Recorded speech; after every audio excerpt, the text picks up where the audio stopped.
విశాఖపట్నం దశ మారబోతోందా? ఆర్థిక రాజధానిగా విశాఖపట్నం దేశంలో కీలక దశకు చేరబోతోందా? భారీ ప్రాజెక్టులకు విశాఖ కేర్ ఆఫ్ అడ్రస్ కానుందా? మోడీ ప్రభుత్వం ఇస్తున్న ప్రాధాన్యతతో సాగర తీరం విశాఖ పెట్టుబడులకు గమ్యస్థానం కాబోతుందా అంటే అవుననే అంటున్నారు. కూటమి ప్రభుత్వం రావడంతో విశాఖ దశ మారిపోయింది. ఒకప్పుడు విశాఖ అంటే వైసీపీ నేతల భూ కబ్జాలకు అడ్డాగా ఉండేది.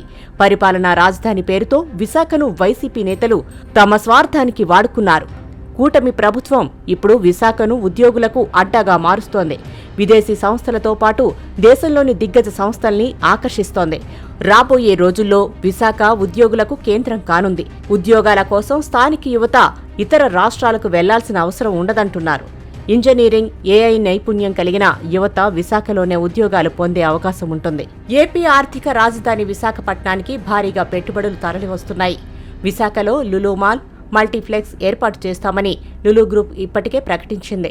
అటు టీసీఎస్ సైతం విశాఖపట్నానికి తరలి రానున్నట్లు ఏపీ ఐటీ శాఖ మంత్రి నారా లోకేష్ ఇటీవల వెల్లడించారు.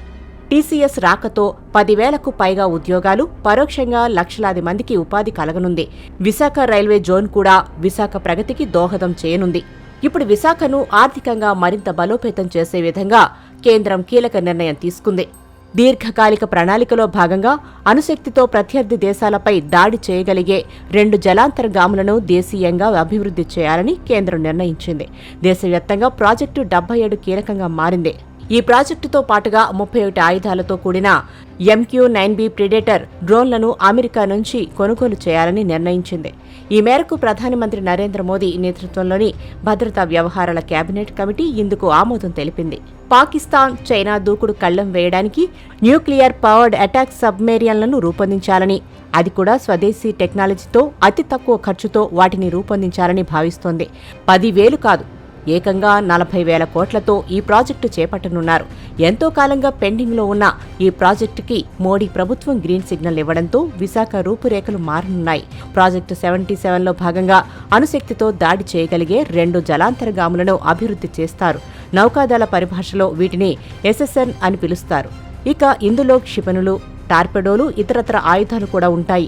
ఇంతటి ప్రతిష్టాత్మకమైన ప్రాజెక్టుకు కేంద్రం విశాఖపట్నాన్ని ఎంచుకుంది. విశాఖలోని షిప్ బిల్డింగ్ సెంటర్లో ఈ జలాంతర్గాములను తయారు చేస్తారు. అయితే మొదటి జలాంతర్గామిని తయారు చేయడానికే 10 ఏళ్లకు పైగానే పడుతుందని చెబుతున్నారు.